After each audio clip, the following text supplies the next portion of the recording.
Bom dia, igreja. Graça e paz. Amém? Tudo bem com vocês? Tudo bem. Que bom, né? Que bom que estamos bem e que temos a liberdade, né, para estar conversando sobre as coisas de Deus, discutindo um pouquinho sobre o que o Senhor tem feito até os nossos dias, tudo que Ele fez e tudo que Ele fará. Vamos estar orando? Pai amado, louvado seja o Seu nome, Senhor, pelo privilégio, Senhor, de estar aqui, pelo privilégio de ter estudado a Sua palavra, pelo privilégio, Senhor, de compartilhar com os irmãos, ó Pai. Que o Senhor fale, Senhor, aos nossos corações, que o Senhor não nos deixe, Senhor, errar, e se errar, ó Pai Santo, que seja guardado no nosso coração somente a Sua palavra e a Sua verdade, ó Pai.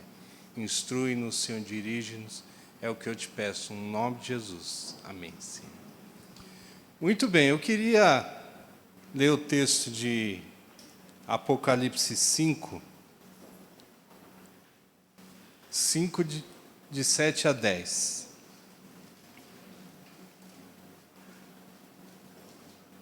Vou pedir para o Lucas, presbítero Lucas, ler.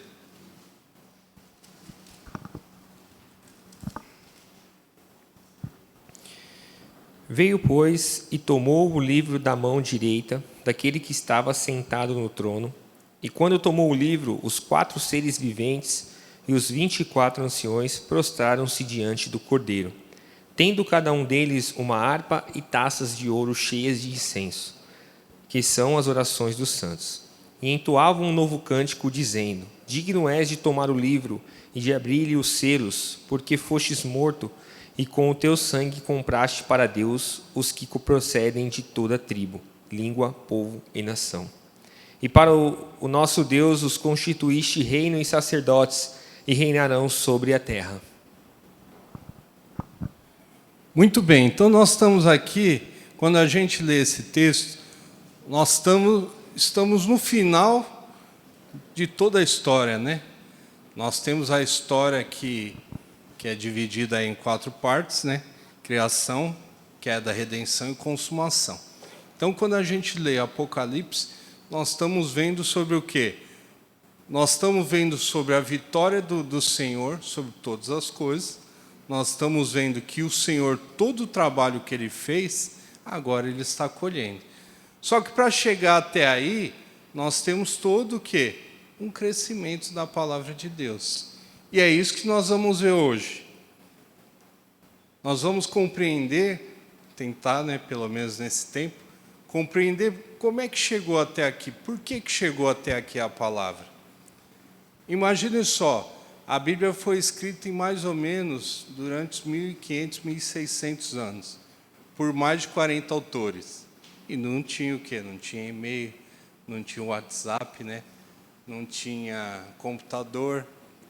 Como que era feito as cópias? Feito à mão. Até chegar até Moisés. Como que se deu esse processo, né, que Moisés começou a escrever o livro? Até então foi passado de pai para filho, geração para geração, até que chegou em Moisés, e com a escrita começou-se o quê? A transformar no livro da lei. Mas tudo isso a gente conta com a história, né, a história, não somente a história bíblica, mas a história da humanidade, que ela vem caminhando com o quê? Com o desdobramento da vontade de Deus. E é isso que a gente tem que compreender. Antes de compreender isso, eu queria que vocês me falassem o que significa a Bíblia para vocês. O que é a Bíblia? Todo domingo nós estamos aqui estudando, estamos? Certo? Sim ou não? Todos os dias, acredito que boa parte de nós esteja lendo a Bíblia. Sim ou não? Sim, né? E aí, o que a gente está fazendo? Porque muitos vão falar o seguinte: olha, mas você está lendo um livro que foi escrito por homens. Foi, né? Verdade. Inspirado por Deus, também é verdade. Agora, esse livro, que é a Bíblia, que nós cremos como a fonte de autoridade, né, do cristão, Vocês já pararam para pensar o que ele quer dizer para você? Pode falar. Quem quer falar? Ensinamento, o que mais? Regra de fé e prática, o que mais? Tudo, né? A palavra de Deus. É isso aí. Fala de novo, por favor. Então, uma carta que Deus nos deixou para que a gente tivesse instrução, né? De convivência, criação. E principalmente mandamentos, né? Mandamentos, preceitos e mandamentos. O que mais? Fonte de sabedoria. Então, tudo isso que nós falamos realmente tem a ver com a Bíblia, certo? Alguém discorda com alguma coisa falada? Não, né? Ninguém vai falar o contrário, né? Principalmente quando a gente está no ambiente, né, da igreja. Se a gente estiver fora, até discute. Mas no ambiente que nós estamos, dificilmente alguém vai discordar disso aí, né? Muito bem, então vamos lá, continuando. Esse período que o pastor começou semana passada, nós vamos falar sobre a teologia bíblica. E o que a teologia faz? Só recapitulando. Então, a teologia bíblica é o braço da teologia exegética que lida com o processo de autorrevelação de Deus registrado na Bíblia. Então, o que quer dizer isso? Nós vamos falar sobre a revelação de Deus, e a Bíblia é justamente isso. Imagine só, toda a Bíblia nós lemos, ela vai falar sobre o quê? Quem é o personagem principal da Bíblia? Cristo. Quem mais? Deus, o próprio Deus, né? Agora, a Bíblia ela vai fazer o quê? Existe alguma forma de conhecer a Deus se não for pela Bíblia? Tem gente que vai dizer que sim, né? Mas a gente sabe que não. A única forma de conhecer sobre Deus é através do quê? Da Bíblia. E por quê? Porque o próprio Deus, ele se revelou. Se o próprio Deus não se revelasse, era impossível conhecer. É óbvio que a gente tem aí a criação, que a criação vai falar sobre Deus, mas aí ela vai falar sobre uma forma geral, né? E aí nós temos a forma, vamos dizer, a revelação especial, que é o quê? É a palavra de Deus.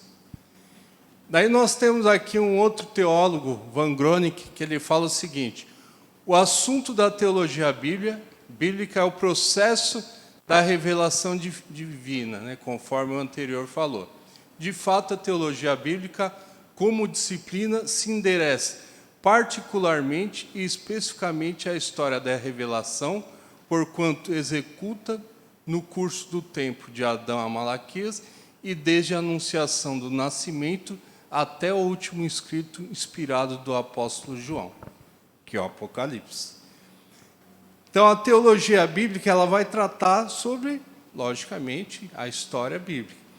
Mas a história bíblica, para a gente ter a confiança do que se fala, a gente tem que compreender a composição da Bíblia, como ela foi formada, de tal forma que ela garanta para a gente que o que nós estamos estudando aqui é verdade.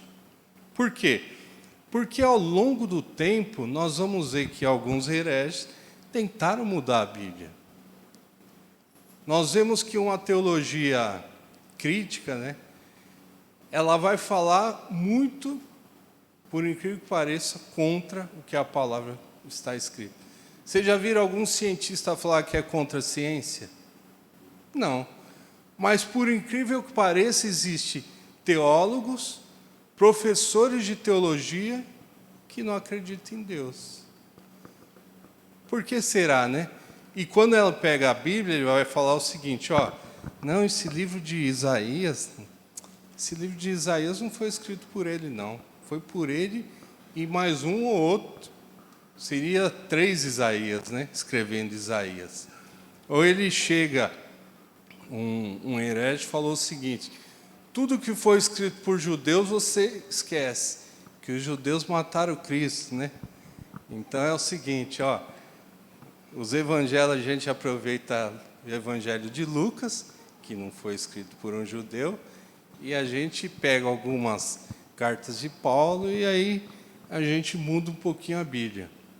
E outros vão falar o seguinte, olha, Jesus ressuscitou? Não. Jesus ressuscitou no coração dos apóstolos. E aí a gente pega aí N e outras coisas, né?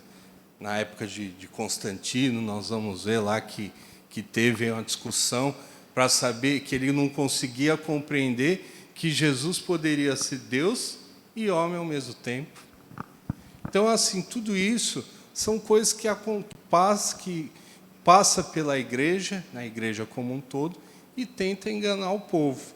E a gente é óbvio, né, que a palavra de Deus fala que o próprio diabo ele estaria, né, trabalhando para quê? Para enganar o povo. Então, nós temos que ter compreensão e certeza do que a gente vê. Então, veja só, a teologia, né, conforme o teólogo, fala que é a fé em busca de compreensão. Tudo que a gente trata na igreja, até mesmo a forma da gente orar, ela está relacionada com a teologia. Por quê? Porque o que a gente aprende aqui são assuntos teológicos. Então, às vezes as pessoas falam, não quero aprender não, porque eu já escutei isso. Quanto mais eu aprendo, pior é. Por quê? Porque quanto mais eu aprendo, parece que eu fico mais distante do Senhor. Depende de onde e do que você está aprendendo.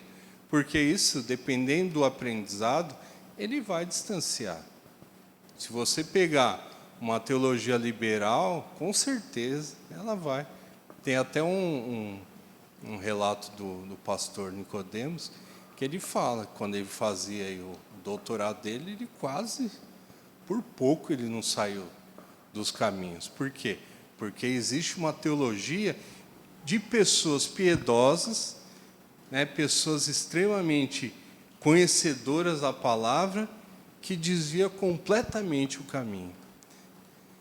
Então, a teologia, quanto mais a gente busca a teologia verdadeira, ela vai descer para o nosso coração e vai transformar a nossa forma a nossa cosmovisão, né? A nossa forma de ver e atuar, de orar, de louvar o Senhor.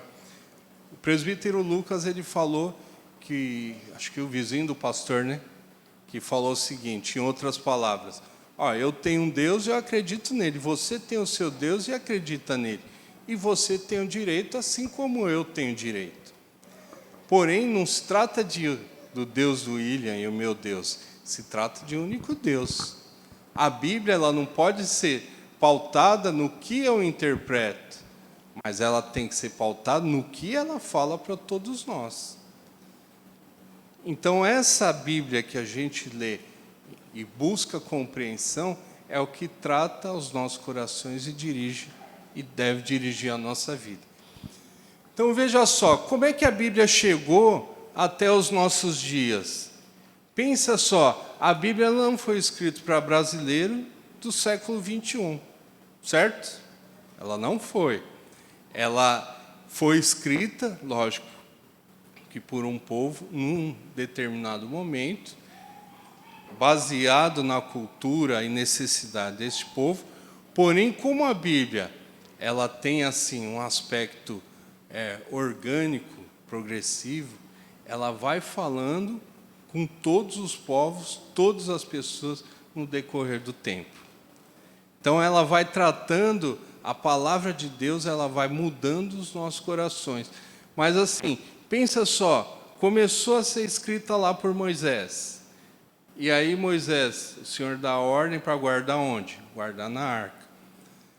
Daí nós temos um processo que ele vai, chamado progressivo, né? Revelação progressiva. E aí a Bíblia vai contar a história depois de Moisés entre o período de Josué. Então, o que o Senhor fala para Josué? Fala, Josué, medita nesse livro. Ou seja, a gente começa a perceber algumas mudanças que vão acontecendo, que antes o Senhor falava de um jeito, agora o Senhor está falando de outro jeito. Existia antes a teofania, né? Que é o Senhor falando né? Vamos dizer assim, pessoalmente, né? E aí começou a falar, ó, a partir de agora você vai meditar na palavra de Deus.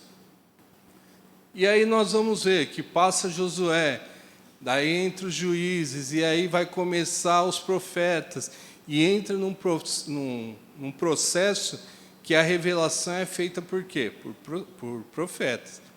Então, essa revelação que antes era pelo próprio Deus, o Senhor usa os profetas para falar. Daí, depois, os profetas, vai até o período que o último profeta fala. 400 anos de... Pode falar, irmã.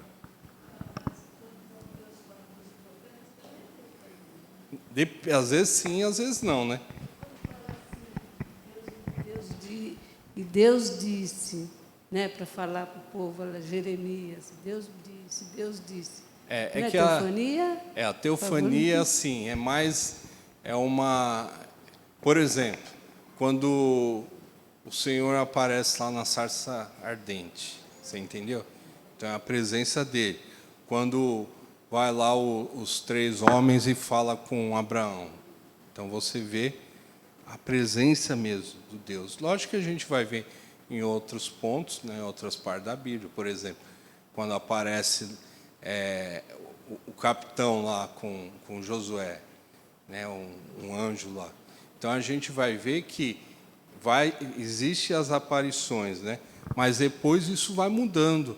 Essa transformação que vai acontecendo, daí o Senhor fala ao coração do profeta, ou revela ao profeta. Então, essa revelação que ele vai fazendo, a revelação ela vai se transformando.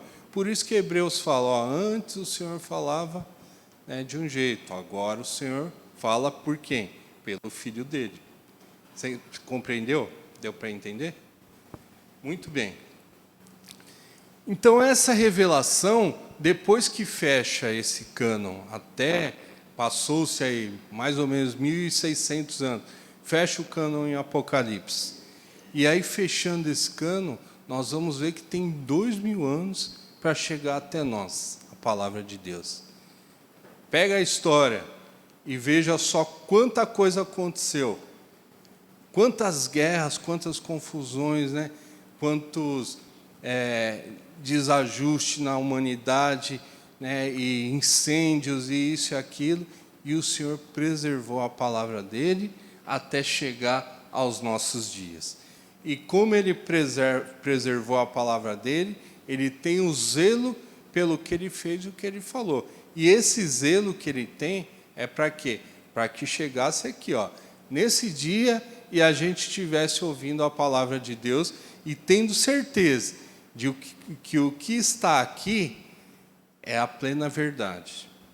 Lembrando o seguinte, que essa Bíblia nossa aqui, como até o Rodrigo falou, a Bíblia, a inspiração, né, a palavra inspirada, até a letra dela, que é santa, ela, é lógico que ela tem lá o chamado autógrafo de quem? Dos profetas ou dos apóstolos. Só que esses textos que a gente tem não são mais os textos originais. Embora, logicamente, né, ele vem aí, e a Bíblia ela é um dos livros que ele tem mais... ele tem autoridade, por quê? Porque é um livro atestado, ele foi testado historicamente para quê? Para que se tenha certeza. E a própria Bíblia, ela fala o seguinte, ó, no período do rei tal, no ano de tal, aconteceu isso, isso, isso. Por que tem isso aí? Ou tem a genealogia, fala fulano, ciclano, beltrano, tal, aqueles textos que a gente gosta muito de ler, né?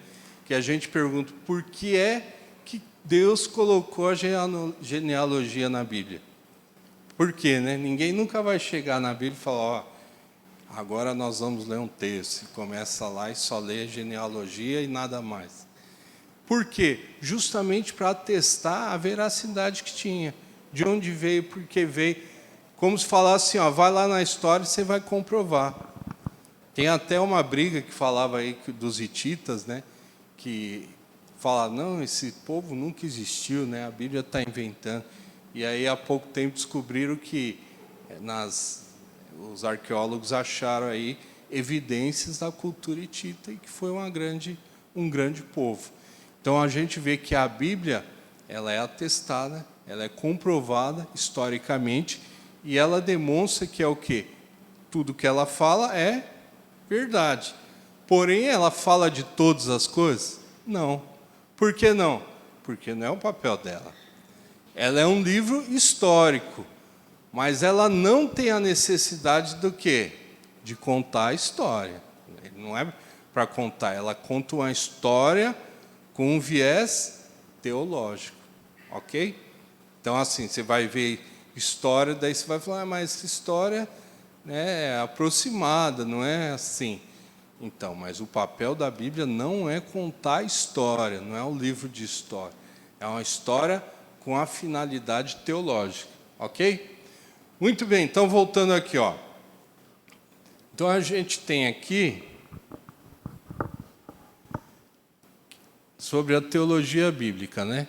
Então ela vai fazer o quê? Vai usar a exegese e a teologia. E o que é exegese? Trabalha com contexto. O que é o contexto? Ela vai pegar o texto e vai analisar o texto, né? Vai pegar o ensino, né? A história, né? A cultura. E a teologia bíblica, ela vai trabalhar com o quê? Com a unidade. Então ela vai pegar toda a unidade temática, ela vai compreendendo o quê?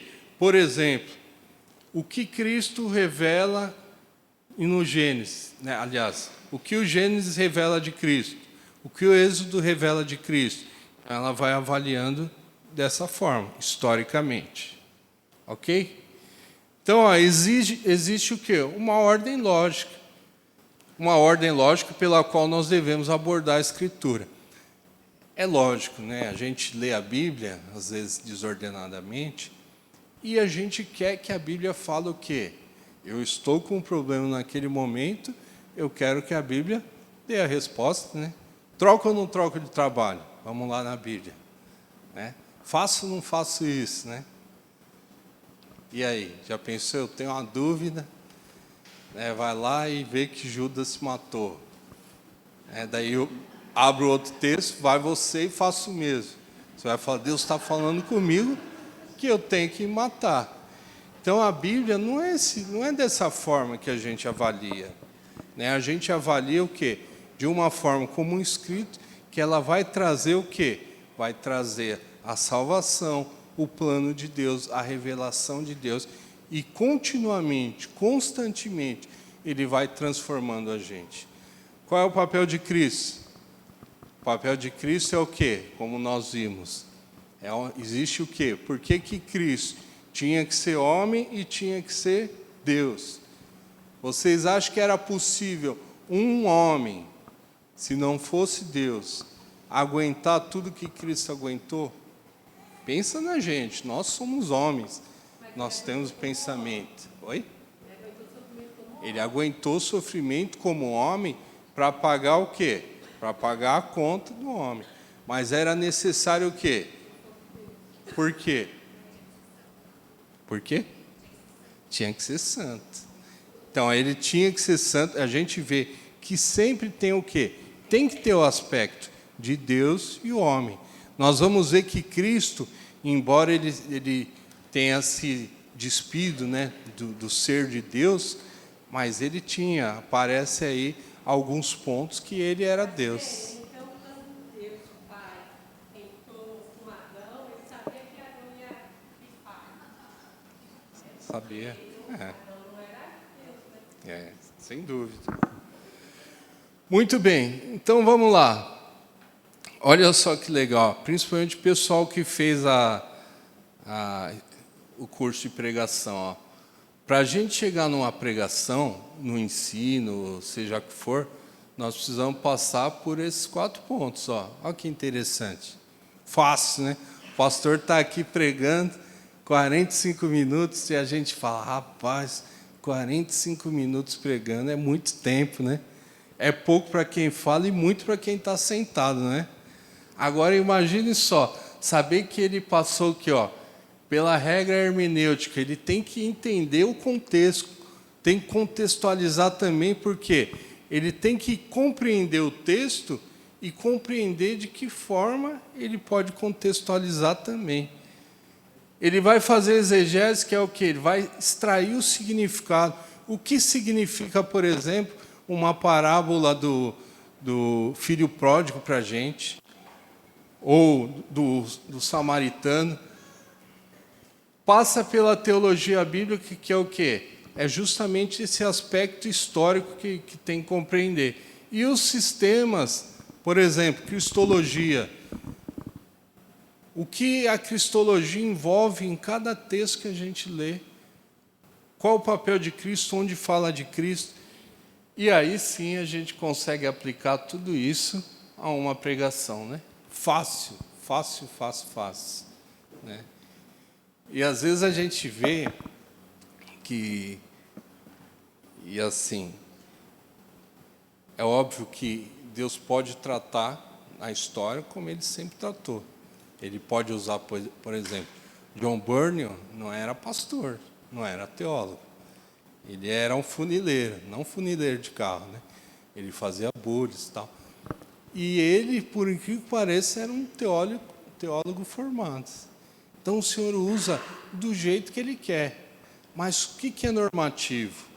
Então o pastor, e aí está o Rodrigo, que sabe muito bem, o preparo que tem que ter. E mesmo a gente sendo preparado, ele vai chegar no final do curso e vai falar, rapaz, tem tanta coisa que eu não consigo compreender. Então, assim, não é fácil. Por isso que exige muito estudo. E por isso que exige que o Espírito de Deus nos ilumine. Quantas vezes a gente lê e vê pregação do mesmo texto, e um belo dia vem um outro pregador, a gente fala, eu não tinha entendido dessa forma. Então é o quê? É a palavra de Deus que fala de que forma? Está aqui, ó. A palavra de Deus, que é a revelação, ela é histórica. Por quê? Porque ela conta os aspectos históricos, né, de tudo, desde o Gênesis, formação do povo, e aí ela vai andando em paralelo com a história da humanidade. Ela é progressiva, a palavra de Deus. Por quê? Porque ela vai se revelando de forma progressiva. Então ela vai aumentando, ó. No princípio criou Deus, e aí foi a criação do homem. Depois que o homem criou, o que aconteceu? E aí vai contando, vai contando, vai contando. Daí chega lá no Novo Testamento, que vai falar o seguinte, que o Espírito de Deus, que Paulo soprou, né? O Espírito de Deus. E a gente vai lá e fala, está vendo? Batismo com o Espírito Santo. Mas qual é o contexto histórico? Antes disso existia o Espírito Santo se revelando da forma que existiu em Atos. Então é isso que a gente tem que compreender. Então não existia, naquele momento, existiu o quê? O Espírito Santo, ele estava na história progressiva, atuando de uma nova forma, de um novo aspecto, né? Ele atuava de forma mais isolada, e aí a partir de Cristo em todos. Depois o batismo em nome do Pai, do Filho e do Espírito Santo, todos nós somos batizados. Vocês compreenderam que a falta de compreensão das pessoas acaba gerando o quê? Acaba gerando interpretações erradas. Muito bem, e ela é orgânica por quê? Imagine só uma semente pequenininha, e aí de repente ela é jogada lá na terra, e ela vai brotando, brotando, e vira aquela árvore monstro. Então tudo que aquela árvore monstro tem, e todos os frutos que ela acaba dando, veio do quê? De uma semente. Dentro da semente tinha tudo que ela precisava para quê? Para chegar até o fruto, certo? Por isso que a palavra de Deus também é orgânica, esse crescimento que ela demonstra, né? E ela é adaptável, porque em todos os tempos, todos os povos, todas as tribos, língua, em todo lugar, a palavra é adaptável. Ela é adaptável ao judeu, ela é adaptável ao brasileiro. Ela fala tanto ao nepalês como ao pessoal dos Estados Unidos, da Nova Zelândia, do Canadá, seja de onde for. Menos para o japonês, né? Eu tinha um colega que eu fazia um discipulado e falava isso para ele, né? Falava, ó, você tem que ser muito grato, viu? Porque Deus não deve gostar muito de japonês, não. Porque o japonês é o povo mais difícil de você evangelizar, né? Daí ele fala assim, japonês é tudo assim mesmo, né? Então ele já sabia a dificuldade. Muito bem, continuando aqui. Então a palavra de Deus, ela vai revelar isso aqui, ó, conforme a teologia bíblica, que em todos os textos que a gente lê, que a gente estuda, ele vai ter chamado mit. Mit é uma palavra alemã, tá? Que ela vai dizer que é como se fosse uma cola, né? Então todo o texto nós vamos achar falando ou do mediador, ou do reino, ou do pacto. Ou os três juntos, ou às vezes separados, desde o Gênesis ao Apocalipse, nós vamos ver. Então, todos os textos ele vai falar. Por exemplo, Noé. Noé era um mediador? Era. Por quê? Porque ele mediava entre Deus e o homem. Existia aliança? Existia. Por quê? Porque o Senhor preservou o seu povo, certo? Para quê? Para que houvesse justiça com o outro. E aí, quando o Senhor preserva o povo dele, houve uma espécie de um arrebatamento. Olha só, a gente fala de arrebatamento achando que é só lá no fim, né? Mas todas as vezes que o Senhor preserva o povo dele, ou tira o povo dele de um lugar e faz juízo, ele está falando o quê? Ele arrebatou o povo para quê? Para que se fizesse o juízo. E aí o pacto. Existia um pacto? Existia, lógico. Né? E aí nós vamos ver, aí, quando tiver aula sobre aliança, pacto, nós vamos ver isso um pouco mais a fundo. Então, assim, para cada texto, vai lá no livro de Esther, que a gente estudou aqui, ele fala também de um mediador? Fala. Fala do reino? Fala. Fala do pacto? Sim ou não? Sim ou não? Quem acha que é sim, que fala do pacto? No livro de Esther. Acho que fala. Acho que fala. Então ele fala, é isso aí. Mas o livro de Esther, ele não cita uma vez Deus. Vocês já viram que engraçado? E aí, mesmo ele não citando, ele vai citar, olha, tem um mediador, né? Vai ter aí, Deus vai demonstrar a aliança dele com o povo e a preservação que tem com o povo. Pode falar, Luiz.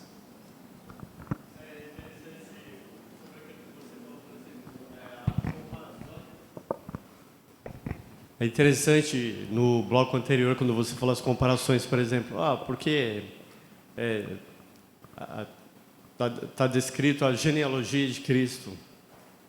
Uma ótima comparação que a gente pode fazer nesse entendimento, nessa compreensão, é entender o seguinte: se há o registro de uma genealogia composta de pessoas que fazem parte da família de Cristo, ali da sua origem como homem, fazendo uma comparação com o Apocalipse, a gente pode também remeter isso àqueles que fazem parte da sua família, que não estão descritos literalmente lá no livro da vida, mas que Apocalipse diz que consta no livro da vida. Então é uma coisa muito interessante da gente fazer essa comparação. Sabe assim, é entender que cada texto, cada contexto bíblico tem uma lógica de estar ali. Outra coisa também em relação até a forma interessante que a nossa irmã disse ali. Então quer dizer que Deus já sabia que Davi ia pifar, né? Na verdade ele não pifou, né? Diz a história. Na verdade ele não pifou, pelo contrário. Mas a gente vê outras colocações como, por exemplo, Cristo é a raiz de Davi. Qual é a comparação? Ele faz a alusão ao perfeito rei, ao rei perfeito. Né? Ele não está dizendo raiz como de Davi como algo assim. Davi foi, digamos assim, quase Cristo. Não, a alusão ali é que está se remetendo a Cristo como o perfeito rei, aquele que não errou, aquele que não pecou. diante de toda e qualquer possibilidade de ter sido tentado. É isso aí. Né? Nós vamos ver assim no decorrer da Bíblia que ela parece que ela sempre vai reforçar o que ela ensina. Tem lá Deus criou todas as coisas e tal, e aí logo no Gênesis 3 vai falar, olha, quando o Senhor chama os três, né? Fala assim, vem aqui vocês três aqui. Daí vem o homem, a mulher, imagine só, né? Os três de cabeça abaixo, né? Igual as crianças chegam pra gente, né? Os meus filhos chamavam os três e já chegava assim, né? Já sabia quando chamava era. E aí o Senhor fala para eles, é isso, dá a sentença. E aí tem o chamado proto-evangelho, né? Que fala assim, que vai vir o homem que vai do filho descendente da mulher, que esmagará a cabeça da serpente, e a serpente pegará o calcanhar. Aconteceu isso? Aconteceu quando Cristo estava, quando Cristo morreu, nós vamos ver que a serpente, né, mordeu o calcanhar aí. E aí, com a ressurreição, o Cristo faz o quê? Ele esmaga a cabeça da serpente. Olha só, a Bíblia, ela é fantástica. A palavra é a revelação de Deus, de tal forma que, assim, quando a gente lê hoje, no século 21, e consegue ir e voltar, a gente sabe o que aconteceu na história, sabe do desdobramento, mas esses homens que escreveram não sabiam. Eles conheciam, às vezes, a história. Você vai ver, por exemplo, o próprio Paulo. Paulo, ele era ele foi colocado aos pés de Gamaliel, um fariseu, muito estudioso, letrado, conhecia 3 culturas diferentes. Ele era uma espécie de um rabino, conhecedor profundo do Velho Testamento. Tanto é que, quando ele faz os debates, ele traz o quê? O Velho Testamento. Ele fala, é assim, assim, assim. Ou ele usa poesias, né, gregas também para falar. Então, toda essa cultura que Paulo tinha para explanar a palavra de Deus. Porém, muitos não tinham conhecimento. Pedro não tinha um conhecimento tão aprofundado. Entre outros profetas que não tinham. Como é que a Bíblia pode, de um profeta que a gente não, né?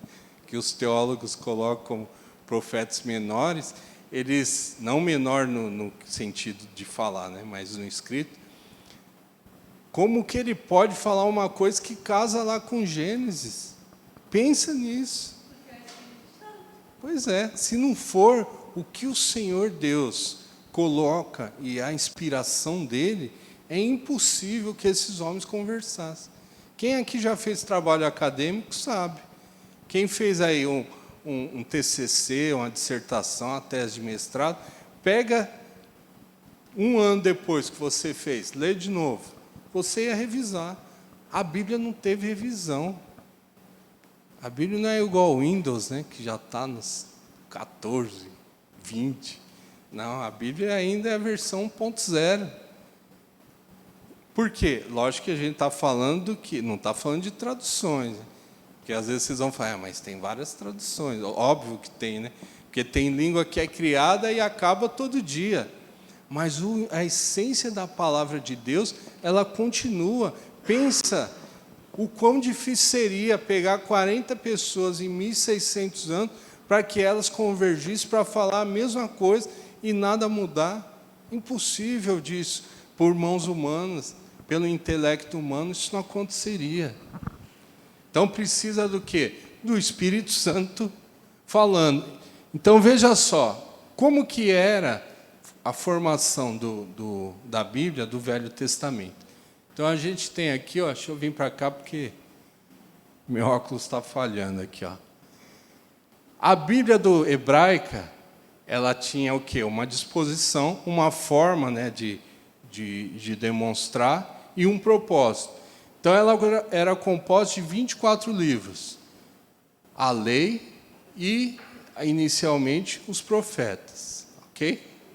Então, era 5, 6, 7, 8, 9, 10, 11, 12, 13, 14, 15, 16, 17, 18, 19, 20, 21, 22, 23 e 24. Então, os profetas era tudo um livro só. Só que, e aí depois vai vir, logicamente, quando Jesus fala sobre a lei e os profetas, ele está se referindo o quê? À Bíblia hebraica. Ele está falando da lei, olha, o que a lei e os profetas falam. E aí depois a gente vai ver que existiu algumas alterações. Então a gente tem aqui, ó, não sei se dá para ver, a Torá, os profetas e os escritos. Depois teve, logicamente, essa divisão. A lei, ela era assim que escreveu, colocou lá na arca do Senhor e deixou lá, e o Senhor fala para Josué que ele tinha que estudar. E aí depois vai se criando os outros textos, e aí acredita-se que na Septuaginta houve essa divisão. O que é a Septuaginta? A Septuaginta é uma tradução do hebraico para o grego. Aí acredita-se, né, que na Biblioteca de Alexandria eles queriam ter o escrito hebraico, a Bíblia cristã, que não era cristã na época, né, a Bíblia judaica. E aí convidou-se 72 judeus, acredita-se que 6 de cada tribo, para quê? Para que se traduzisse para o grego. Quando traduz para o grego, eles fazem essa divisão, que é a lei, os profetas e os escritos. Daí faz. Na Bíblia hebraica, o último livro vai ser qual? Crônicas. Por que Crônicas? Vocês sabem por quê? Porque Crônicas, ele é um livro pós-exílio. Lembra só quando Esdras e Neemias eles voltam do exílio? E aí o que Esdras faz? Ele reconta a história do povo. E ele reconta no aspecto, não no aspecto histórico como reis, mas no aspecto sacerdócio. Então ele vai contando a história para quê? Para que o povo lembrasse. Então a gente vai ver que vai terminar aqui, ó, com Esdras e Neemias. Então, historicamente, houve aqui o período de Moisés, aqui só para ilustrar, né? Então, livros históricos não são um compêndio de história de Israel, tá? Então, a Bíblia não é a história, né, completamente de Israel, mas a história selecionada, disposta por um propósito teológico, como eu falei. Adão, nós vamos ver a história da criação, né, no Gênesis, daí depois o dilúvio, os patriarcas, no Egito, no deserto, aí em Canaã, juízo, monarquia, divisão do reino e exílio. Depois do exílio, eles retornam. Então, foi essa divisão que se tem na Bíblia hebraica. Agora, olha que legal, até mesmo alguns livros, por exemplo, o livro de Números, a gente conhece como Números, mas o livro era no deserto, né? Por quê? Porque narrava o povo no deserto. Até aqui a gente vai ver que Moisés escreve, passa o bastão para Josué, e aí vai até o quê? Até o povo, ele é dividido, vai para o exílio, e no exílio conta a história em 3 livros, Daniel, Ezequiel, e Daniel, Ezequiel e Jeremias. Jeremias fica, Jeremias fica, Ezequiel é no cativeiro, e aí nós temos Daniel, que é no palácio do rei. Então ele é demonstrado o quê? É demonstrado que o Senhor, mesmo vendo isso aí, o Senhor está em todos os lugares. Ou seja, o Senhor é sempre o Rei soberano que está presente em todas as coisas. E aqui a divisão, né? Gênesis, Êxodo, Levíticos, Números, em Canaã, Juízes, e é mais para ilustrar. Muito bem. Então, após a gente passar isso aí e ver a compreensão da divisão dos livros, como foi feito, a gente tem aí tem que compreender como que foi essa inspiração que aconteceu. Então a palavra inspiração está até aqui, ó, Telpinestos, que é o quê? Vamos abrir aí, 2 Timóteo 3, 15 a 17.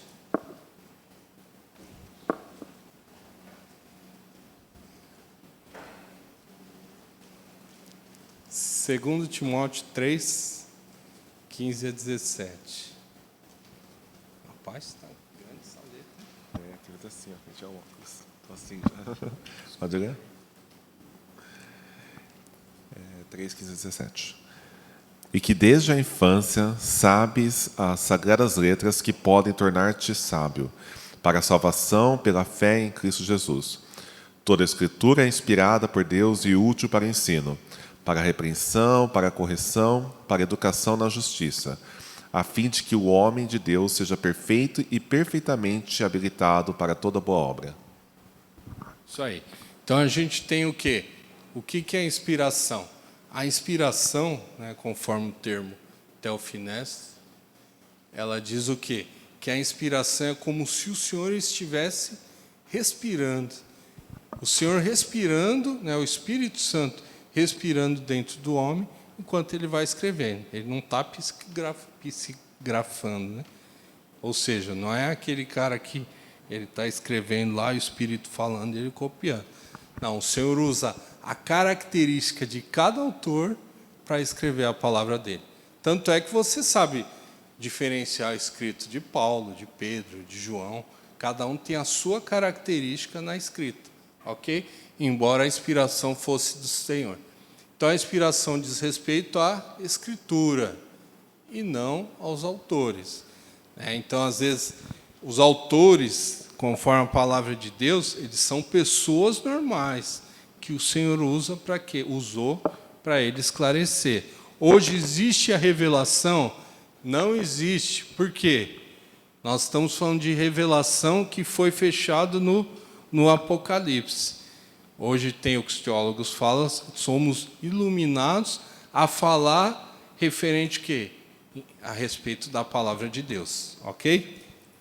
Então, essa revelação, como os profetas e apóstolos tiveram, elas não existem mais hoje.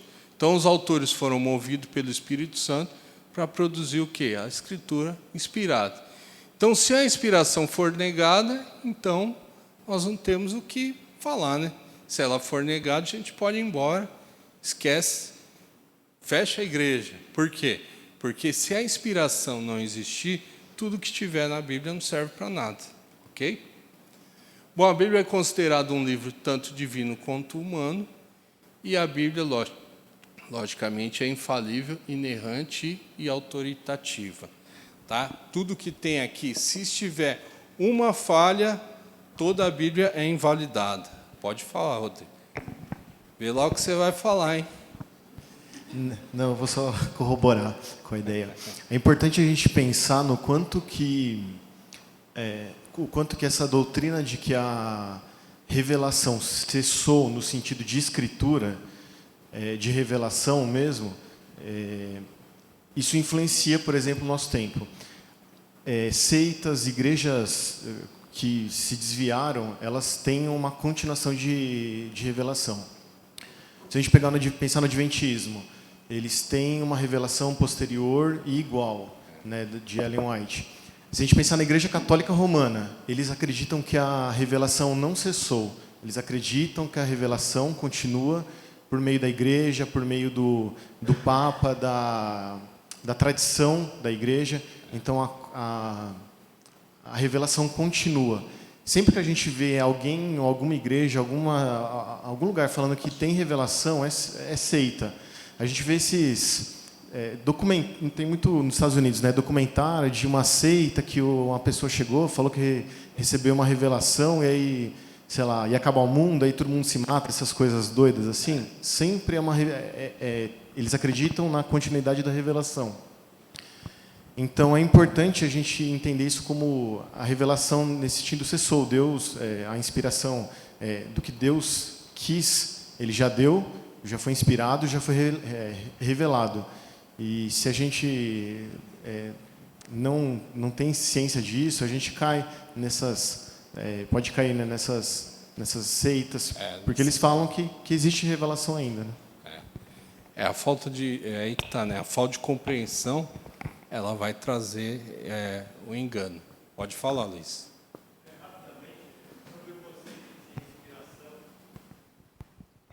Rapidamente, sobre o conceito de inspiração, no bloco anterior, a gente tem uma falsa ideia sobre a questão, a visão, a percepção humana de inspiração, né? Por isso que é incoerente, muitas vezes, a gente dizer de alguém ou sobre nós mesmos, hoje eu acordei inspirado, ou alguém acordou inspirado, porque a inspiração ela é inerrante.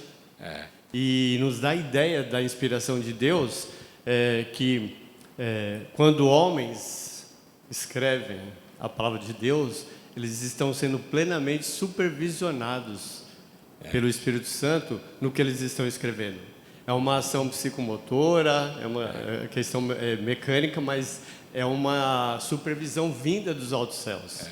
Por isso que é inerrante. Exatamente. E eu me lembro uma vez lá no seminário que foi dito uma vez que o mestre de música lá, o Parcival Módulo, que era o catedrático lá da área de música, ele foi ter uma ideia do que estava se cantando nas igrejas presbiterianas do Brasil e passou por várias capitais. E numa das capitais, se eu não me engano, foi em Salvador, ele disse que um jovem o abordou e queria que ele fizesse uma avaliação de músicas que ele tinha escrito, e ele foi categórico. Eu fui inspirado por Deus e etc, etc. Essas músicas são de Deus, essas letras. E ele entregou essas músicas para o Parcival Módulo fazer as correções devidas. Aí ele pegou e falou assim, você crê realmente que você teve inspiração da parte de Deus? Sim, eu creio. Ele disse assim, quem sou eu para corrigir algo que Deus inspirou? Então ele falou assim, eu não me atrevo a corrigir, dado a notícia de que você me informa que você foi inspirado por Deus. Se ele escreveu, ele possivelmente escreveu sobre o que a palavra se revelou de Deus. Então a gente vê aí que não é uma inspiração, né? Ele foi iluminado. Então veja só, o cânon é o quê? É uma forma de medir e de atestar a palavra de Deus. Então a gente tem a chamada canonicidade, que é a autoridade já reconhecida. Por exemplo, Gênesis foi escrito por quem? Por quem? Moisés. É isso aí. Moisés escreveu, automaticamente já existe o quê? A canonicidade. Quem escreveu? Moisés. Pô. Aí tá ok. É ele lá. Agora, veja só, é o reconhecimento imediato. Porém, a canonização é o quê? É a igreja pegar todos esses escritos e aí transformar o quê? No que a gente conhece como a Bíblia de Deus. Então, ao declarar o livro canônico, inclui-se no cânon. O cânon é esse que a gente tem. Liberais não fazem distinção, por quê?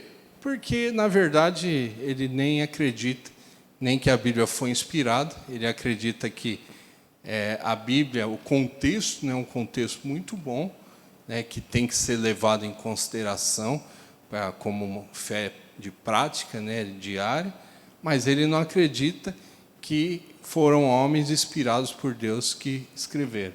Tanto é que acham aí uma série de... dizem que tem falhas. Então, a autoridade do livro vem do próprio livro. Paulo escreveu? Ok, então ele já tem autoridade reconhecida. Pedro escreveu? Autoridade reconhecida. Se hoje encontrasse as duas cartas de Paulo, lá de Coríntios, que se perdeu, ela entraria no cânon? Não entraria. Por quê? Porque já foi fechado. E a autoridade do livro é descoberta pela igreja, ou seja, coube à igreja avaliar todos os livros e saber, logicamente pela direção do Espírito, reconhecer o que seria canônico, né? Então, a canonização, critérios que usavam, mas que seriam inválidos: antiguidade, língua, concordância com a Torá e o valor religioso.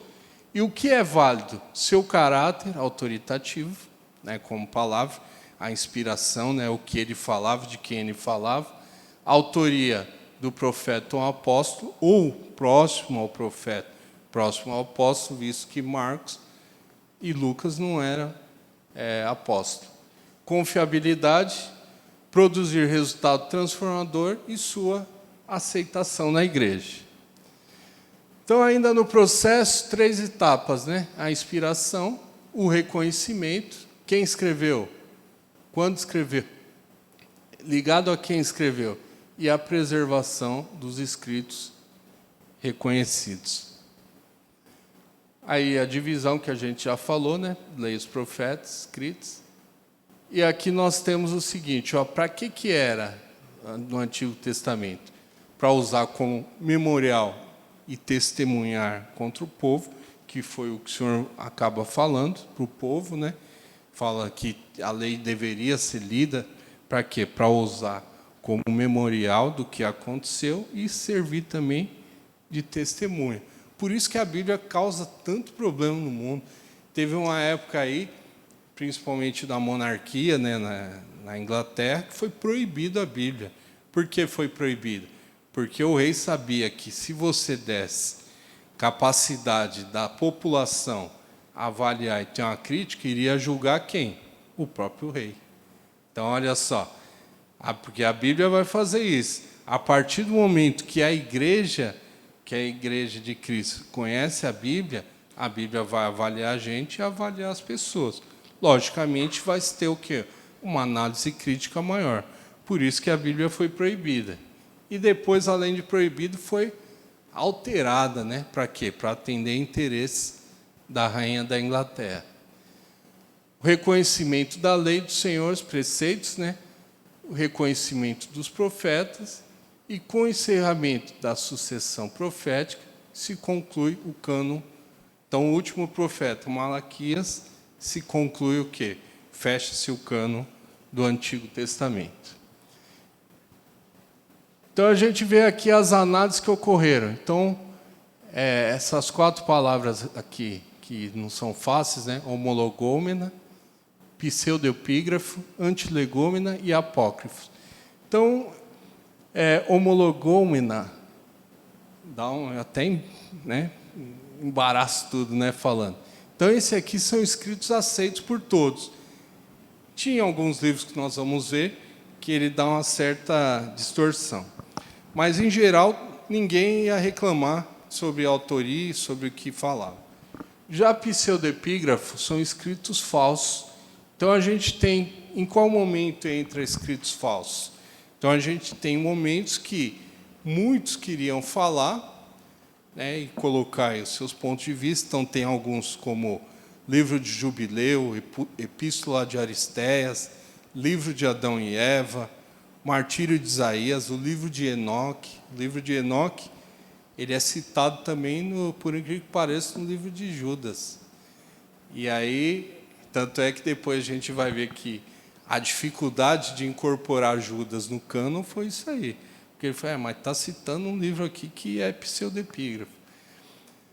Daí tem os livros chamados antilegômena, que são questionados por alguns. Por exemplo, Cantares de Salomão foi questionado por quê? Falar, esse livro aí, ele é um pouco sensual, né? Não caberia, né, entrar na Bíblia. E depois entendeu-se que estava falando o quê? Da relação da igreja com Jesus, né? Outro livro também que eles não queriam colocar, Eclesiastes, porque achavam um pouquinho pessimista, né? Livro de Esther, porque não menciona em nenhum momento o nome de Deus. O livro de Ezequiel, porque ele distorcia da Torá. E o livro de Provérbios, porque tinha uma discordância entre o capítulo 26, o versículo 4 e versículo 5. Mas tudo isso depois os teólogos avaliaram, tal, viu que é difícil, né? É difícil. Daí o outro livro é chamado Apócrifos, que são aceitos por alguns. Aqui, lógico que esse aceito por alguns, quando foi lá no Concílio de Trento, depois da Reforma, a Igreja católica falou, o cânon que vale é esse aqui, pá, o cânon da Vulgata Latina. E aí esses livros apócrifos, entre eles Macabeus, Tobias, entre Macabeus, Tobias, Judite, entre outros aí. Então, esses livros aí, eles eram colocados, né, apontados como nota de rodapé, mas aí, como teve lá a briga entre os reformistas, né, os reformadores e a Igreja Católica falou, é esse aqui e ponto final, né? E, logicamente, os reformadores seguiram por outro lado, né? E aí, a partir do princípio que é somente as Escrituras, tinha que atestar que as Escrituras eram exatamente do jeito e como estava escrita.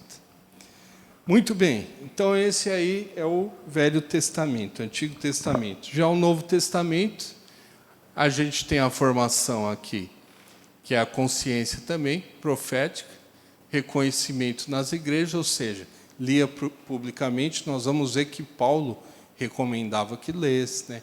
Os escritos dos profetas, dos apóstolos, era lido entre as igrejas, ok? E também Pedro ele vai fazer uma referência aqui nesse texto. É lógico que pelo tempo a gente não lê, mas ele está falando nesse texto aquele ponto que ele fala que Paulo fala algumas coisas difíceis, né? Difícil de entender. Ele fala, o irmão Paulo escreve algumas coisas difíceis de entender, e ele tinha razão, né? Porque é difícil mesmo. E Pedro coloca os escritos de Paulo da mesma forma que o Velho Testamento. Então, isso atesta a veracidade, né? Da mão de um profeta, de um apóstolo, né? Nós vemos aqui também que é um pouco do que o Rodrigo falou, que o cânon do Novo Testamento, ele teve aí, a primeira lista foi com Marcião, e Marcião era aquele cara que ele desprezava o que era escrito judaico. Então, ele considerava que o Evangelho tinha que ser somente de Lucas e 10 cartas de Paulo. Entre outros, ele desprezava. A segunda lista foi com Eusébio, e aí o fechamento do cânon do Novo Testamento foi com Atanásio. E aí fecha-se o cânon do Novo Testamento e do Velho Testamento. Mas fecha o quê? Fecha a lista, tá? Não os escritos, não os livros. Os livros mesmo, eles já tinham sido fechados. O que está se falando é da lista e dos livros que compõem. Também a mesma divisão, né? E aqui a gente, só para vocês terem ideia, do livro Pseudepígrafo do Novo Testamento. Então, tinha Evangelho de Tomé, Evangelho dos Ibionitas, Evangelho de Pedro, Evangelho dos Egípcios, Evangelho Arábico, Evangelho do Carpinteiro José, e por aí vai. Atos de Pedro, Atos de João, de André, de Tomé, Epístolas das mais diversas, e Apocalipse de Pedro e Apocalipse de Paulo. Daí nós temos aqui, no Antilegômena, né, questionado por alguns. Quais foram? Esse a gente já até sabe que a gente já discutiu aqui. Livro de Hebreus. Por que era questionado? Porque não sabe o autor. Não foi Paulo, não. Ele tem característica de Paulo, por isso que ele entra, né? Porque eles acreditam que estava ligado a um apóstolo. E aí, só que o livro também, além de ter essa característica, ele falava verdades, né, que eles não podiam tirar. Livro de Tiago, por que foi questionado? Porque ele falava sobre as obras. E aí falava, é graça ou é obra, né? Então, entra num acordo. Livro de 2 Pedro, questionaram por quê? Porque é bem diferente do livro de 1 Pedro. 2º, 3º João, livro de Judas, né? Judas era meu irmão de Jesus. Judas até tem gente que não lê, que fala, né? Fala, eu vou ler livro de Judas nada, ele é traidor, né? Mas esse Judas aqui não é o Judas Iscariotes. E o livro de Apocalipse também. Por quê? Porque eles não reconheciam o livro de Apocalipse como escrito por João. Tá? Então, eles achavam que era alguém que se passava de João, um pseudepígrafo. E o livro apócrifo, também a gente tem alguns livros apócrifos aqui.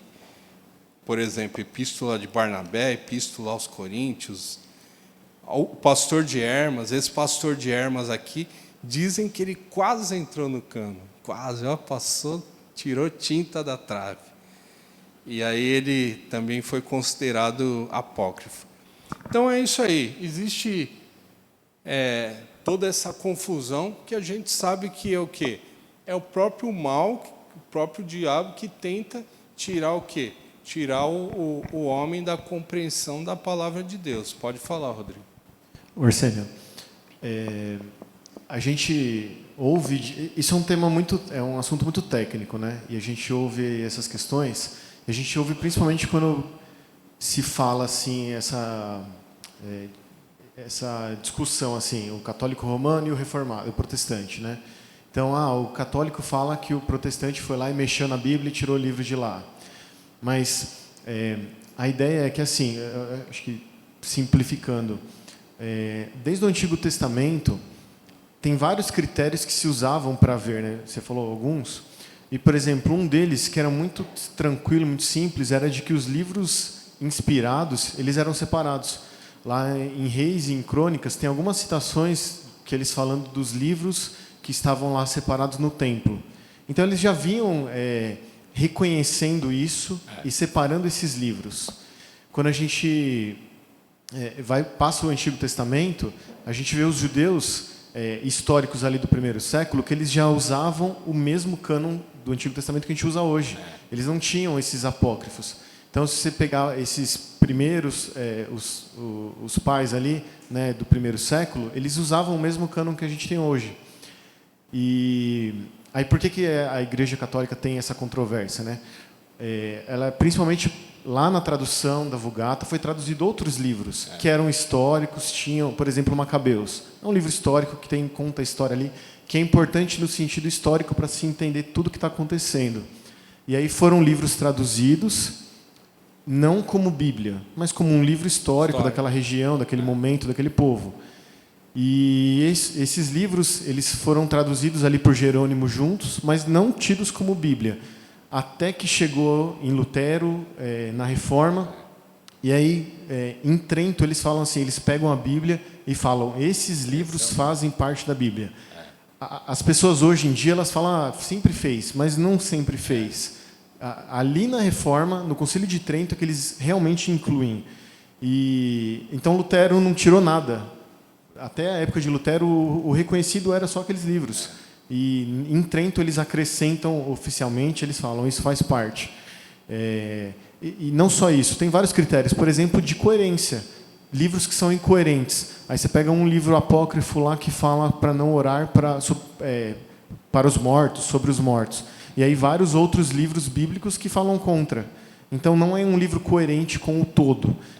Livros que têm inspiração apostólica, então livros que vêm de apóstolos, profetas, homens que realmente são ali reconhecidos por Deus. Então tem vários aspectos, mas de forma simples para a gente, às vezes a gente ouve, né, essas controvérsias, argumentos falando que veio Lutero e tirou livros da Bíblia. Eles nunca foram da Bíblia. Eles eram livros que eram lidos como história, como histórico. Alguns nem eram históricos, né, mas que tinham alguma importância ali para o povo hebreu e por isso estavam traduzidos, né, para a Vulgata, mas não eram reconhecidos como Bíblia.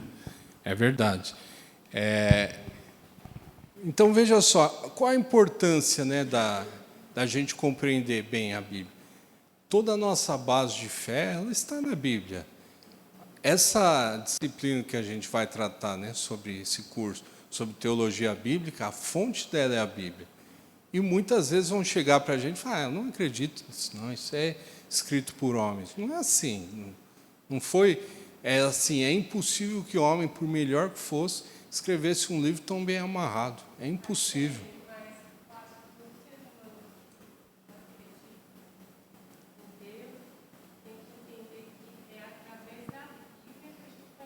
Sem dúvida.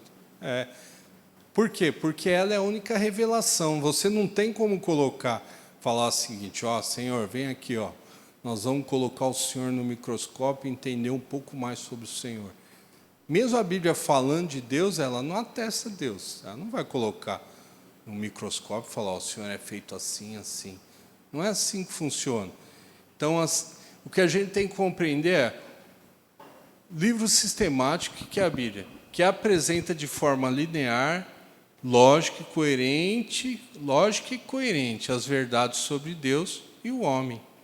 Um livro composto de livros que registra a revelação de Deus ao longo da história. Então, assim, o livro, a Bíblia, é a história do quê? Da glória do Senhor. É o Senhor falando, ó, com tudo isso, Deus é assim. E o homem, por isso que se estuda, e a gente estudou aí em sistemática, antropologia, para compreender a queda do homem, a consequência da queda e a redenção que o Senhor deu. E tudo isso é o que a palavra revela. Então, ó, Deus não nos deixou ao sabor de vários ventos de doutrina. Deu-nos uma revelação completa e suficiente, a qual devemos nos apegar com confiança e firmeza, porque ela não muda. Suas matrizes estão lá no céu, né? Está com o Senhor lá. Então, para sempre, o Senhor, está firmada a tua palavra. E olha como termina a Bíblia. Eu, a todo aquele que ouve as palavras da profecia deste livro, testifico.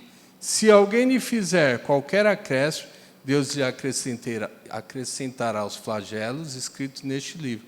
E se alguém tirar qualquer coisa da palavra do livro, desta profecia, Deus tirará a sua parte da árvore da vida, da cidade santa e das coisas que acha escritas neste livro. Aquele que dá testemunho dessas coisas diz, certamente venho sem demora. Então termina-se o cânon, o último livro, ele termina falando exatamente isso aqui, o que é a Bíblia e o que é a palavra de Deus. A Bíblia, ela é um livro que revela a glória do Senhor, revela as coisas do Senhor, é um livro que traz muitas controvérsias. Por quê? Porque justamente ela é a revelação de Deus. A Bíblia, todos os livros, como eu falei não, né? Os teólogos falam, que ele vai falar sobre o mediador, sobre o pacto, sobre o reino, exceto os livros de sabedoria. Por quê? Porque o próprio Deus é a sabedoria. Então, o que nós temos na mão é a palavra de Deus.